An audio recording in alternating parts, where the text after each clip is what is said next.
yang berkaitan berkaitan dengan isu-isu yang darurat ya pada saat ini ya, atau isu-isu terkini terkait dengan accounting and auditing ya menurut perspektif Godfrey tentu saja ya. Nah, jadi di sini isunya dianggap adalah berkaitan dengan uh, bahasa pelaporan keuangan ya, yaitu bahasa atau juga platform atau juga model apa ya model platform penyajian pelaporan keuangan yang dalam hal ini memenuhi kriteria informasi yang efektif gitu ya, atau juga kriteria informasi yang mudah diakses. Nah, jadi isunya adalah XBRL ya, atau disebut dengan Extensible Business Reporting Language. Nah, ini merupakan isu yang terkini ya terkait dengan pelaporan keuangan. Terkait dengan penyajian informasi laporan keuangan ya secara interaktif ya dari masing-masing yang disajikan oleh data individu. Nah, ini diekstrak gitu ya, atau juga diteruskan ya oleh aplikasi ya, sehingga bisa dibaca dengan seksama ya, bisa dilaporkan ya dengan menggunakan desain kostum yang dalam hal ini dari sudut pandang desain kostum para pengguna ya, atau para user gitu ya, yaitu menurut Security Exchange Commission ya, atau pasar modal Amerika, dan juga beberapa yang menyajikan 500 laporan keuangan yang go public di Amerika, terutama pelaporan 2009 laporan keuangan gitu ya.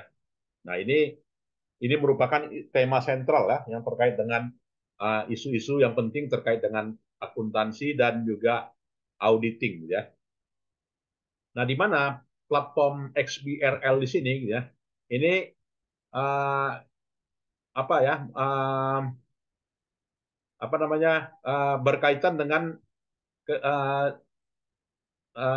kendali manajer ya, kendali manajer atas data perusahaan ya secara menyeluruh ya, secara agregat, itu bagaimana penempatannya, sehingga dengan pola penempatannya akan dapat mengetahui ya kinerja yang yang besar terkait dengan keberadaan perusahaan. Ya, jadi hal itu bisa ditampilkan ya dengan platform yang namanya platform XBRL di sini.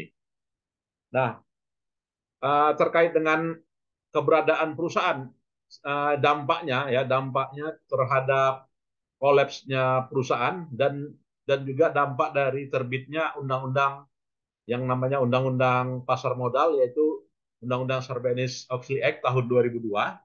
Nah, di mana profil dari perusahaan-perusahaan besar itu menunjukkan di awal tahun 2000, di awal tahun 2000-an itu mengalami kolaps gitu ya. Sehingga dampaknya adalah terjadinya perubahan image ya terhadap yang namanya ilmu akuntansi dan juga ilmu auditing tersebut ya, secara lingkungannya dan juga secara aturannya ya. Sehingga di sini dikritisilah gitu ya.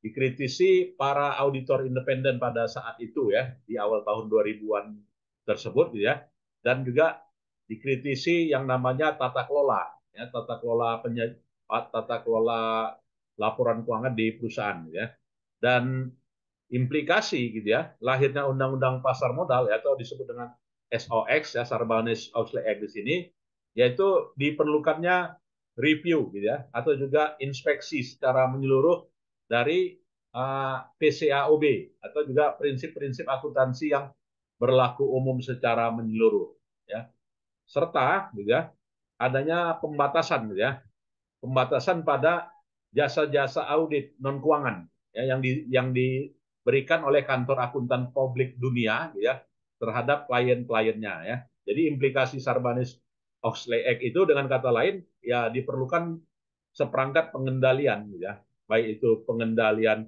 prinsip akuntansi yang berlaku umum maupun juga jasa-jasa yang diberikan oleh kantor akuntan ya. Nah, sehingga ini pada saat ini juga hampir sekarang ya dipisahkannya antara kantor akuntan dan yang bukan kantor akuntan ya, atau disebut dengan pemisahan KAP dengan KJA seperti itu ya pada saat ini ya. Jadi ini suatu bentuk restriction of provision ya of non audit service by audit firm ya to their client to their audit client. Nah, jadi itu semuanya pasca kasus Enron lah ya dengan kata lain, atau pasca lahirnya Undang-Undang Pasar Modal ya, Sarbanes-Oxley Act ya, isu yang utama ya.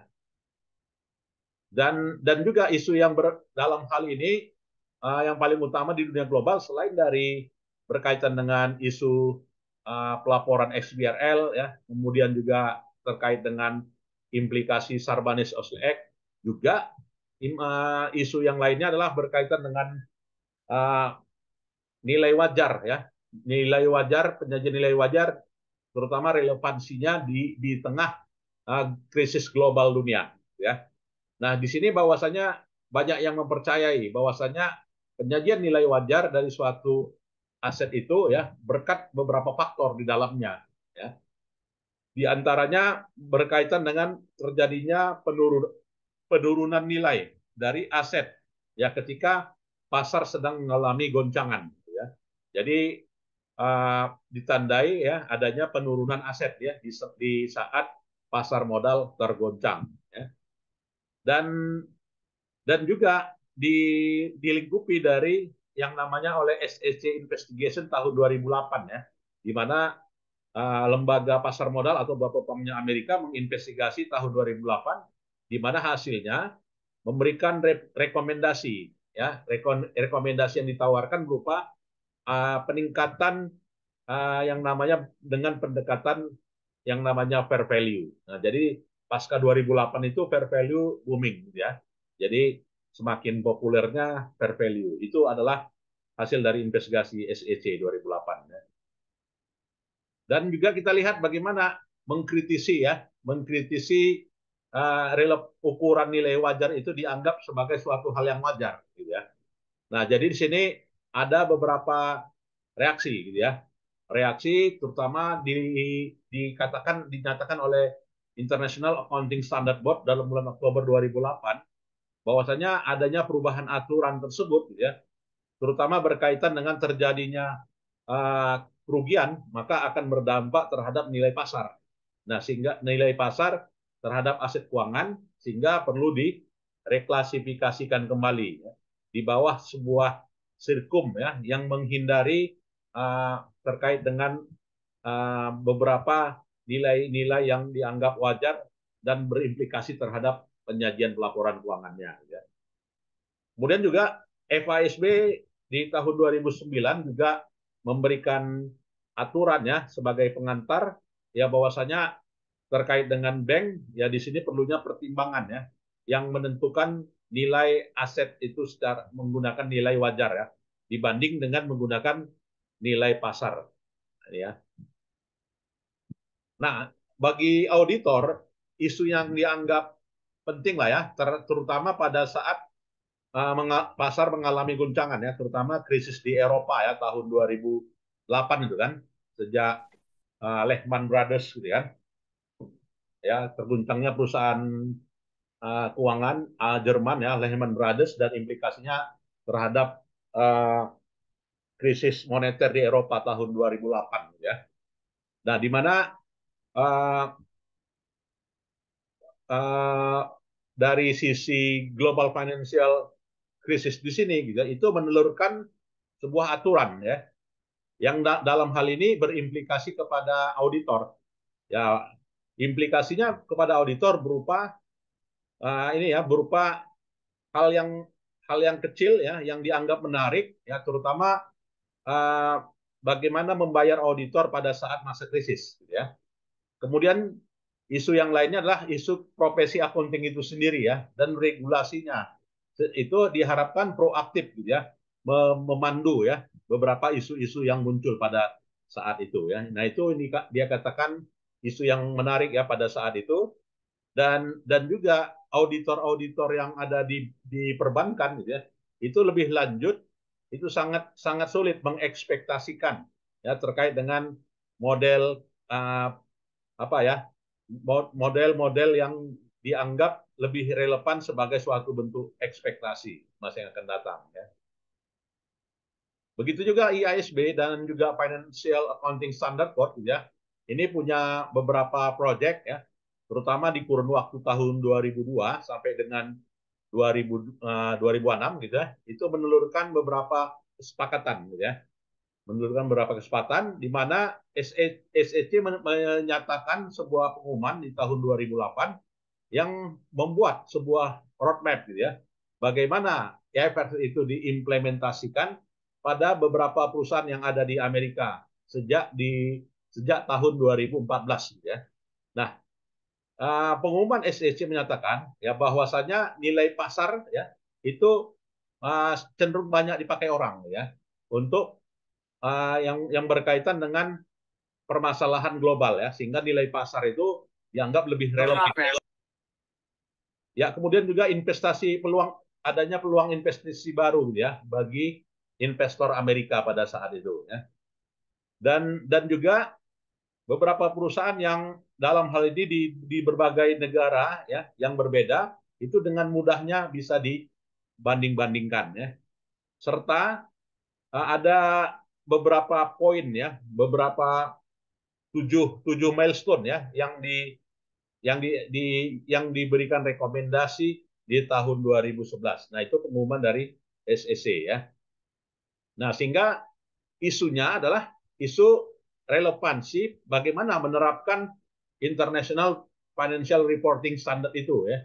Dan juga prinsip-prinsip akuntansi yang berlaku umum atau generally accepted accounting principle itu dikonvergensi menjadi bentuk IFRS gitu ya.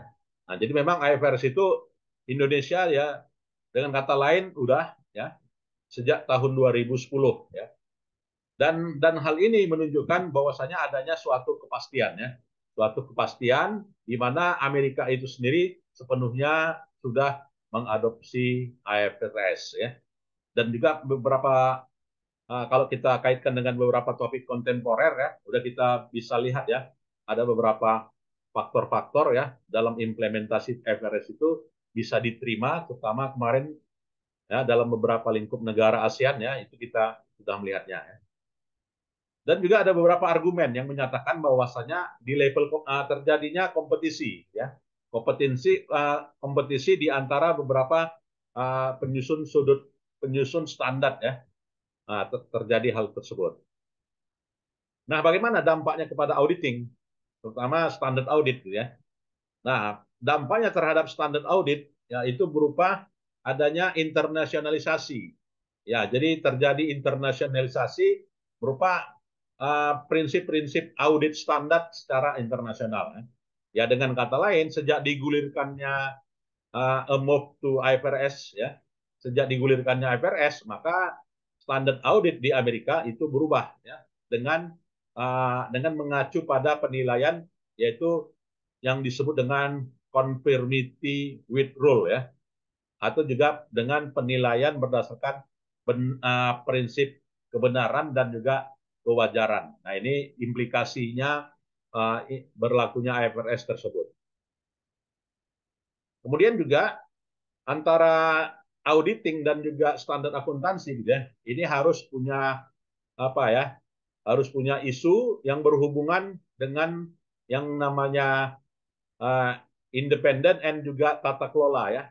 Jadi prinsip independensi dan juga prinsip tata kelola sebelum standar itu diterapkan secara global. Jadi mengacu bahwasanya pentingnya masalah independensi dan juga masalah tata kelola ya sebelum standar globalnya diturunkan.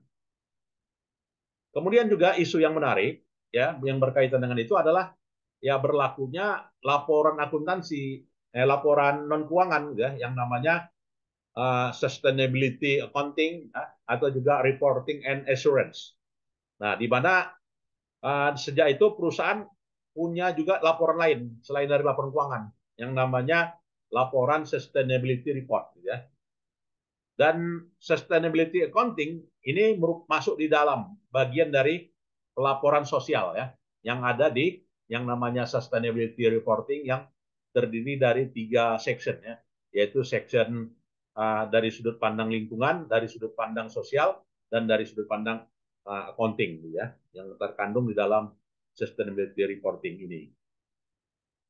Dan juga sustainability ini ya dapat apa ya mempertemukan ya apa yang diperlukan ya terkait dengan kondisi saat ini gitu ya dengan kemampuannya untuk mengadopsi keinginan di masa yang akan datang, dan artinya dengan kata lain ya bagaimana terjadinya perlindungan terhadap lingkungan ya, dan juga terjadinya keseimbangan antara generasi saat ini ya, orang-orang yang ada pada saat ini, dan terjaganya kepentingan generasi di masa yang akan datang ya.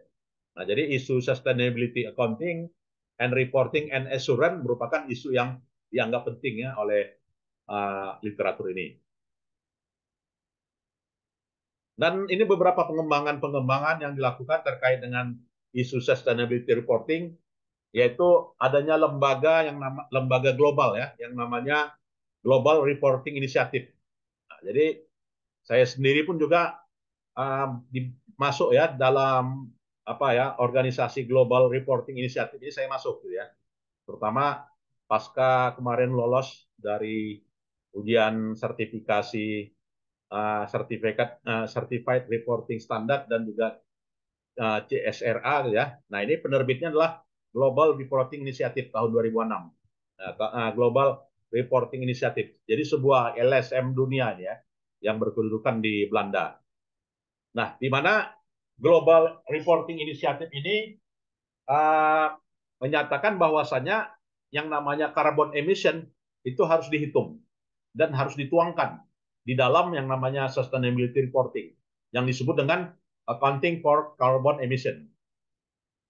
Dan sustainability reporting ini juga semakin meningkat ya pada saat ini, dan selain dari laporan keuangan yang diaudit juga diperlukan auditor independen ya untuk melihat seberapa jauh level ya implementasi sustainability reporting ini yang diterapkan oleh perusahaan. Jadi memang dengan kata lain ya, kalau mau melihat profesi sekarang bukan hanya profesi sebagai auditor ya, tetapi juga kepatuhan atau juga kesesuaian ya dari prinsip-prinsip yang ditetapkan dalam Global Reporting Initiative ini ya. Dan sustainability reporting ini dan sustainability report ini meningkat ya, meningkat digunakan ya oleh auditor selain dari laporan auditor independen. Dan juga perusahaan itu banyak menggunakan ya manfaat dari sustainability reporting ini, terutama ya untuk meningkatkan kredibilitas mereka ya atas penyajian laporan sustainability report yang sudah dilakukan mereka, sehingga dikatakan itu merupakan suatu bentuk kepatuhan ya. Dan inilah yang merupakan suatu yang disebut dengan little authoritative guidance ya. Ya, jadi little authoritative guidance. Jadi sebuah panduan ya sederhana ya atau yang kecil dari uh, menata yang namanya isu accounting for carbon emission ini. Jadi memang sekarang trennya adalah ya tren terhadap sustainability reporting ini ya yang sudah ditetapkan oleh OJK gitu kan, bahwasanya selain dari pelaporan apa ya, pelaporan keuangan ya, juga harus menyajikan yang namanya laporan non keuangan. Inilah yang disebut dengan sustainability reporting tersebut ya. Dan juga banyak perusahaan sekarang melihat ya bahwasanya sustainability reporting ini bentuk suatu yang wajib gitu ya, sebagai bentuk penyajian kesesuaian yang sudah dilakukan mereka terhadap beberapa prinsip-prinsip keberlangsungan perusahaan yang dituangkan di dalam yang namanya sustainability report ini. Dan hal yang lainnya ya terkait dengan isu non akuntansi gitu ya, isu non akuntansi dan juga isu pelaporan lainnya. Nah, di mana bagaimana menerapkan yang namanya penerapan accounting water ya, atau water accounting di sini ya sebagai suatu bentuk accrual accounting concept ya, kok sebagai suatu konsep accrual terkait dengan masalah air ya. Dan isu yang lainnya adalah isu gas rumah kaca ya. Jadi isu gas rumah kaca ikut juga masuk di dalam pengungkapan yang dilakukan perusahaan pada sustainability reporting tersebut. Jadi antara water accounting and juga greenhouse gas emission accounting, keduanya harus menyajikan berdasarkan data, gitu ya, dan juga berdasarkan pada sumber daya yang terbatas dibanding dengan uh, penyajian secara tradisional ya dari sistem akuntansi keuangan. Nah, jadi ini bagus juga nih ya kalau ada yang mau menulis disertasi ya tentang water accounting ini dan juga greenhouse gas emission accounting ini bagus ya. Kalau ada yang mau menulis disertasi tentang ini, udah bisa bergerak dari sekarang ya cari datanya. Nah ini ya saran saya gitu ya. Nah sehingga kita simpulkan ya di pertemuan terakhir ini ya bahwasanya ada beberapa hal-hal yang utama gitu ya dalam ilmu akuntansi dan juga ilmu praktik dari auditing itu sendiri dan juga dari sudut pandang riset gitu ya bahwasanya ini terjadi peningkatan standar secara internasional, baik dari sudut pandang accounting maupun juga dari sudut pandang auditing tadi ya. Jadi dari sudut pandang accounting adalah implementasi IFRS dan sedangkan dari auditing standar tadi beberapa prinsip-prinsip audit yang semuanya serba internasional. Dan juga di sini ada beberapa hal-hal yang perlu dikembangkan yaitu yang namanya sustainability reporting ya dan juga penyajian kewajarannya ya.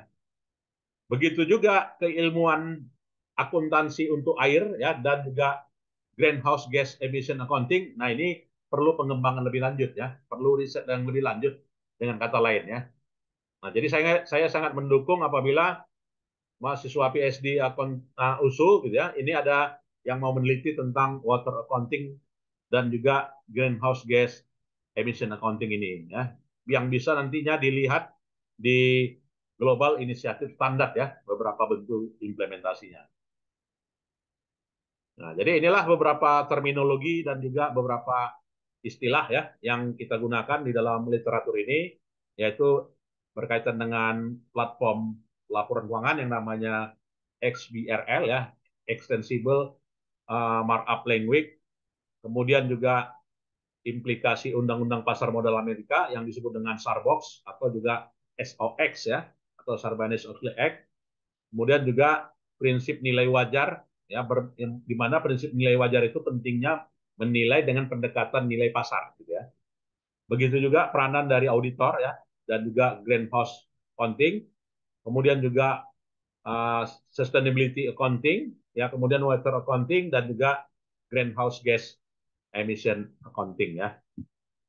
Nah, itulah ya yang perlu kita ambil kesimpulan ya dari topik ini ya. Dan juga isunya ini saya anggap sampai saat ini juga masih ini juga ya. Masih ini juga yang hotnya ya, yang dan juga yang hitnya. Itu saya kira. Baik, ada yang mau kita diskusikan silakan Bapak Ibu. Prof, Ayu mau nanya, Prof. Ya. Kalau dengan water accounting ini, Prof. Ya. Kalau untuk data laporan yang di Indonesia ini kayak nggak ada ya, Prof? Harus keluar ya, Prof? Nah, kalau dia water accounting ini bisa kita lihat di yang namanya sustainability reporting masing-masing perusahaan. Nah, itu kalau kita masuk ke apanya ya ke itu memang nggak tersaji di apa di OJK ya, tetapi tersaji di situs perusahaan, terutama perusahaan-perusahaan yang TBK itu udah punya semuanya yang namanya sustainability reporting accounting. Nah, jadi di sustainability reporting itulah ya bisa kita cari data terkait dengan water accounting. Ya. Begitu juga pengungkapan greenhouse gas emission. Nah, juga di sustainability reporting. PT Lonsum, ya kan, Bank BCA, semuanya udah punya itu. Tinggal mau nggak kita apa ya mengambil isu-isunya lantas kita tuangkan dalam apa ini ya dalam disertasi. Ambil yang levelnya misalnya perusahaan LQ45 misalnya kan terkait Prof, dengan pengungkapan water accounting dan juga GHG accounting ini. Prof, kalau Ayu tukar pembimbing nggak bisa lagi ya, Prof? Pembimbing. Iya, Prof. Biar Ya terkait. udah di SK-kan itulah. Ya, atau kalau mau dia apakan aja judul kan bisa dirubah masih ya. Iya, iya, Prof. Bagus ini topiknya. Belum ada yang meneliti kan. Hebat ini. Ambil misalnya contohnya sampelnya perusahaan LQ45 atau misalnya perusahaannya yang terdapat ini ya, yang listing di New York Stock Exchange misalnya. Mungkin itu lebih apa gitu ya, lebih bagus pendekatannya. Atau juga perbandingan antar negara, Indonesia, Malaysia, Thailand ya, terkait dengan water accounting and GHG gas emission accounting ini. Shockwind dia punya nih data ini. Kemarin saya lihat ada. Oke, Prof. Ya, baik. Baik, ada lagi? Ya, kalau tidak ada, saya kira itu sajalah ya perkuliahan kita, dan ini apanya habis ya, selesai, dan kita tidak ada ujian akhir. Nah, jadi ini dari penyajiannya sudah selesai, dan apalah ya, nanti saya nilai sendiri, dan begitu juga yang satu lagi habis ya semuanya ya. Saya kira itu saja. Baik, selamat siang. Assalamualaikum warahmatullahi wabarakatuh. Makasih banyak ya, Prof. Waalaikumsalam warahmatullahi wabarakatuh. Terima kasih, Prof. Ya, boleh meninggalkan ruangan ya. Terima kasih. Izin, Prof. Izin, Prof. Ya, sama-sama.